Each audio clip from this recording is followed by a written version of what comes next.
I tend to rise early, yet am not really a morning person. My first act is to brew a pot of coffee. As it brews, I use the time to contemplate. For years now, every morning, staring at my coffee pot, I've contemplated one thing. Why do I have a drip coffee maker when my parents had only a percolator, a vastly inferior way to make coffee? This started me on a quest for an answer. After much work, I now have the answer. Baseball.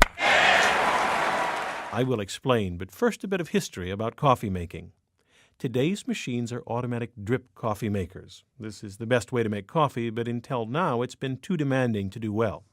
You start with water that is exactly 12 degrees below boiling, then pour it slowly over ground coffee beans encased in a filter. Usually the filter was cloth, which contaminated the coffee unless cleaned every day.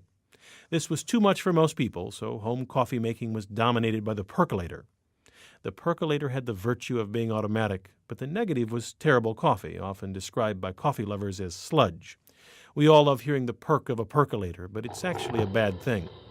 The perk comes from the boiling water, which is too hot for making good coffee. Each time the water perks through the grounds, the coffee becomes more bitter. A taste so bitter that the percolator drove coffee sales to an all-time low by the mid-1960s. In that decade, the Bunn Company of Springfield, Illinois, perfected an automatic drip coffee maker for restaurants. They replaced the cloth filter with a disposable paper one, and they perfected a way to boil the water and cool it slightly before dripping it slowly through the coffee beans. This restaurant model made 5 pots at once, but it opened the door to making a home version. In 1972, Vincent Marotta of Cleveland, Ohio, designed the Mr. Coffee machine, the first home drip coffee maker. The key to its success was baseball. Marotta felt he needed a big name to turn generations of percolator users onto drip coffee makers. Marotta, who'd played with the St. Louis Cardinals, turned to his hero, Joe DiMaggio, the pride of the Yankees. Now, at this time, DiMaggio wasn't just an ordinary sports figure. He was a legend with a bit of mystery due to his brief marriage with Marilyn Monroe. Marotta somehow got DiMaggio's unlisted phone number in San Francisco and called one Saturday morning. DiMaggio answered. After Marotta pitched his ad campaign, DiMaggio told him he'd just won a Mr. Coffee machine in a golf tournament and said his sister is making coffee with it right now.